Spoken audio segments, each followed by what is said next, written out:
Čau visiem! Mani sauc Zane, esmu Lonzo Finance pārdošanas vadītāja. Ja tu esi uzņēmējs vai tikai vēlies par tādu kļūt, tad šis video ir domāts tev.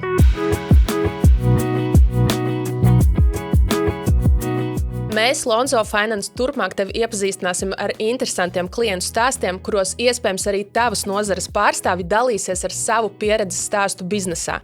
Taču šodien, pirmajā epizodē, mēs gribam atbildēt uz biežāk uzdotajiem jautājumiem, ar kuriem sastopamies ikdienā. Tāpēc, ja arī tu esi biznesa starta pozīcijā vai jau esi uzņēmis tempu, turpini skatīties. Mazliet par mani. Mana pieredze finanšu sfērā aizsākās pirms 15 gadiem, kad sāku strādāt Swedbank klientu apkalpošanā.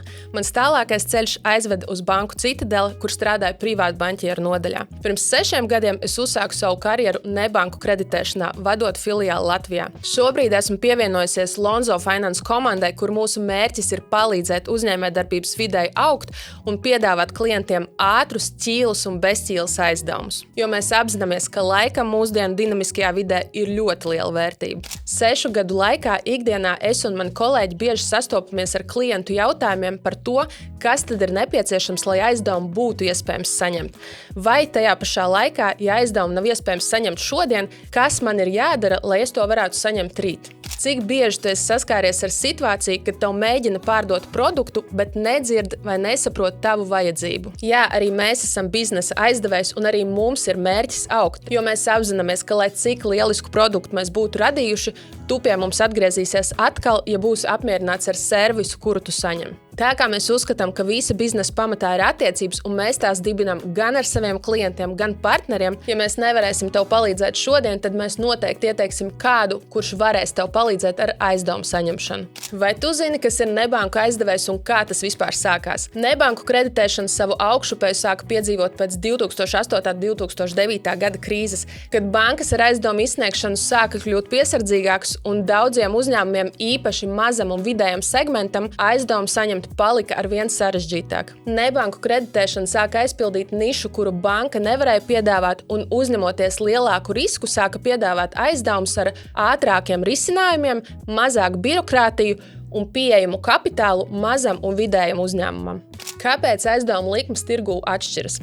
Šeit, protams, varam runāt par katra biznesa apetīti, taču tur ir arī citi ietekmējušie faktori.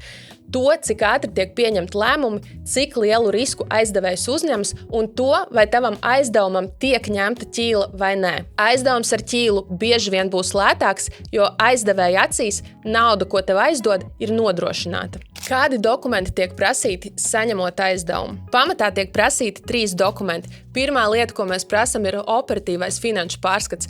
Tas mums ir nepieciešams, lai detalizētāk paskatītos tava uzņēmuma finanses. Otrais dokuments, ko mēs prasam, ir bankas konta izdrukta. Tā mums ir nepieciešama, lai saprastu naudas plūsmu un paskatītos, cik daudz un cik regulāri tev tiek ieskaitīti naudas līdzekļi.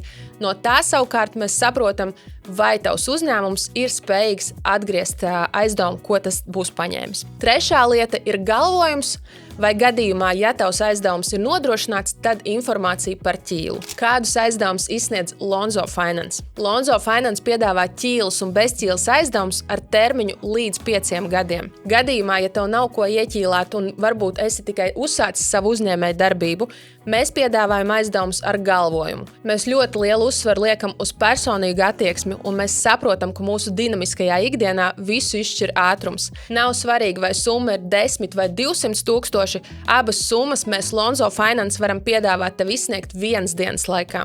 Un kāds ir nosacījums, kam Lonzo Finance piešķir aizdevums? Vienīgais nosacījums, ka tavam uzņēmumam jau ir jābūt darbojošam. Pat ja tavs uzņēmums strādā 3, 6 vai 12 mēnešus, mēs varam tev palīdzēt. Kādiem punktiem ir nepieciešams pievērst uzmanību aizdevumu līgumos? Vienmēr paskaties, cik tev izmaksās katra kavētā diena, jo saprotams, ka biznesa vide ir dinamiska un gandrīz ik viens aizņēmējs reizi mūžā ir kavējis maksājumu. Tāpat pievērš uzmanību, cik tev izmaksās aizdevuma pirmstermiņa dzēšana. Lonzo Finance aizdevuma pirmstermiņa atmaksa ir bez maksas, taču vienmēr padomā, pirms paņemt aizdevumu, vai nauda, ko tu aizņemies, ļaus tev nopelnīt vairāk. Ja tu vēlies pieteikties aizdevumam vai vēlies saņemt konsultāciju par to, cik liels aizdevums ir pieejams tieši tavam uzņēmumam, piesakies vai aizpildi pieteikumu mūsu mājaslapā. Paldies, ka skatījies, un tiekamies jau nākamajā epizodē ar klienta stāstu.